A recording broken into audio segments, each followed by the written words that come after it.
ബാ, ഇന്ന് ഞാൻ നിങ്ങളൊരു പുതിയ സ്ഥലത്ത് കൊണ്ടുപോകാം. എങ്ങോട്ടാണെന്നല്ലേ? ഒരു ചന്ത. പച്ചക്കറി ചന്തയല്ല, സ്വർണ്ണച്ചന്ത.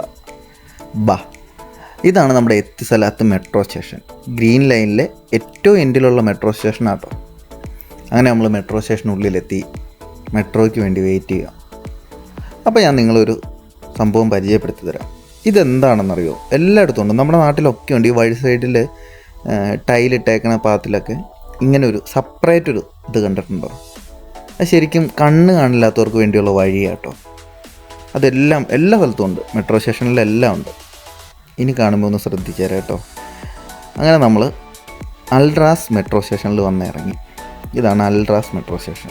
അങ്ങനെ നമ്മൾ അതിൻ്റെ പുറത്തിറങ്ങി ഇനി നേരെ ചെല്ലുന്നത് ചന്തയിലോട്ടാണ്. പച്ചക്കറി ചന്തയല്ല കേട്ടോ, സ്വർണത്തിൻ്റെ ചന്ത. ഈ കടയിൽ ഇത്രയും തിരക്കെന്നാണെന്നറിയോ? ഇവിടെ പണിക്കൂലിയില്ല. 0% പണിക്കൂലി. അതിൻ്റെ സംഭവം എന്നാണെന്ന് എനിക്കറിയില്ല. എന്താണേലും ഇവിടെ നല്ല തിരക്കാണ്. 1 രൂപ പണിക്കൂലി കൊടുക്കണ്ട. അത്യാവശ്യം നല്ല കളക്ഷനും ഉണ്ട് കേട്ടോ. വളയും മോതിരവും നെക്ലേസും ചെയിനും ഒക്കെ ആയിട്ട് ലാഭമാണ്. ഇവിടെ നിന്ന് മേടിച്ച ലാഭമൊക്കെയാണ്. അതിൻ്റെ ലോജിക്ക് എന്താണെന്നുള്ള കാര്യമൊന്നും അറിയില്ല.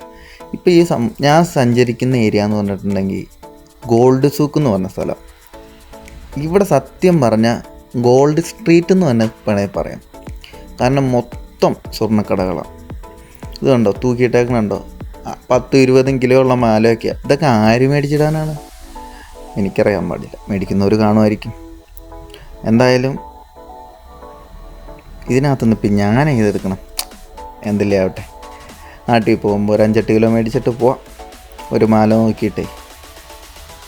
5-8 കിലോ ഒന്നും കൊണ്ടുപോകാൻ പാടില്ല കേട്ടോ. 20 ഗ്രാം കൊണ്ടുപോകാൻ പാടുള്ളേ.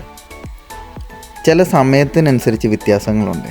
അങ്ങനെ എന്തായാലും സ്വർണത്തിൻ്റെ പർച്ചേസൊക്കെ കഴിഞ്ഞ് കൂട്ടുകാരൻ്റെ അനിയത്തിയുടെ കല്യാണമാണ്. അവൾക്കൊരു മോതിരം മേടിക്കാനായിട്ട് പോയത് അവൻ്റെ കൂടെ. അങ്ങനെ അതെല്ലാം കഴിഞ്ഞ് ഇന്നത്തെ ഞങ്ങളുടെ യാത്ര അവസാനിപ്പിച്ച് ബൈ പോവാം.